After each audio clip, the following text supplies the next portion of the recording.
গ্রেফতার নির্মল ঘোষের ছেলে তীর্থঙ্কর ঘোষ। 2021-এর ভোট পরবর্তী হিংসা মামলায় দক্ষিণেশ্বর থেকে তাকে গ্রেফতার করে খড়দহ থানার পুলিশ। আর ধরা পড়তেই তৃণমূলের প্রাক্তন বিধায়কের ছেলেকে ডিম থেরাপি শুনতে হলো চোর চোর স্লোগানও। এদিন আদালত তাকে 6 দিনের পুলিশ হেফাজতের নির্দেশ দেয়।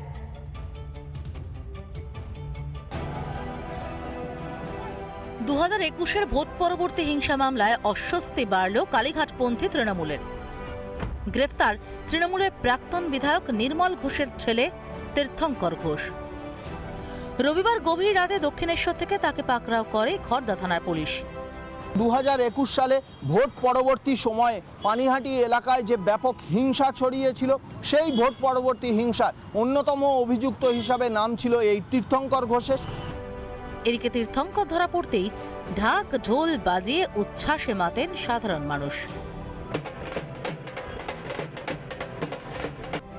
আদালতে নিয়ে যাওয়ার সময় তীর্থঙ্করকে দেখে আছড়ে পড়ে জনরোষ।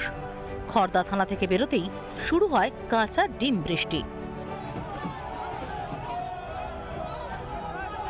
প্রাক্তন তৃণমূল বিধায়কের পুত্রকে দেখে উঠল চোর চোর স্লোগান।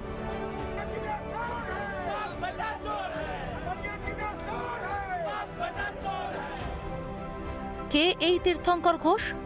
পেশায় ব্যবসায়ী তীর্থঙ্কর, বড় পরিচয় প্রাক্তন বিধায়ক নির্মল ঘোষের ছেলে। অভিষেক ব্যানার্জির ঘনিষ্ঠ বলেও পরিচিত।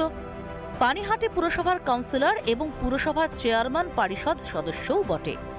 2026-এর বিধানসভা ভোটে পানিহাটি কেন্দ্রে বিজেপির রত্না দেবনাথের বিরুদ্ধে দাঁড়িয়েছিলেন তীর্থঙ্কর। ঠিক কী কারণে গ্রেফতার তীর্থঙ্কর? 2021-এর ভোট পরবর্তী হিংসার ঘটনায় খড়দা থানায় 3টি মামলা হয়। হুমকি, ভয় দেখানো, ষড়যন্ত্র, হামলা, সরকারি কাজে বাধা, জবরদখলের মতো অভিযোগ ওঠে তীর্থঙ্করের বিরুদ্ধে। অভয়াকে ধর্ষণ খুনের ঘটনায় একাধিক অভিযোগ উঠেছে নির্মল ঘোষের বিরুদ্ধে। ছেলে গ্রেফতার হতেই বাবাকেও গ্রেফতারের দাবি নিহত চিকিৎসকের মায়ের। নির্মল ঘোষের ছেলে অ্যারেস্ট হয়েছে, নির্মল ঘোষ এখনো অ্যারেস্ট হয়নি, সোমনাথ দেও এখনো অ্যারেস্ট হয়নি, সঞ্জীব মুখার্জিও এখনো অ্যারেস্ট হয়নি। ছেলে ধরা পড়েছে মানে বাবাও এবার ধরা পড়বে। কান টানলে মাথা তো আসবেই, সেই মাথার অপেক্ষায় আমরা আছি। ভোট পরবর্তী হিংসা মামলার তদন্ত হবে 26-এর ভোটের আগে, এমনই প্রতিশ্রুতি দিয়েছিল বিজেপি। সরকার গঠন হতেই তদন্তে গতি। তীর্থঙ্করের গ্রেফতারি কি তবে ট্রেলার? এবার কি মাথা পর্যন্ত পৌঁছানো সময়ের অপেক্ষা? রিপাবলিক বাংলা।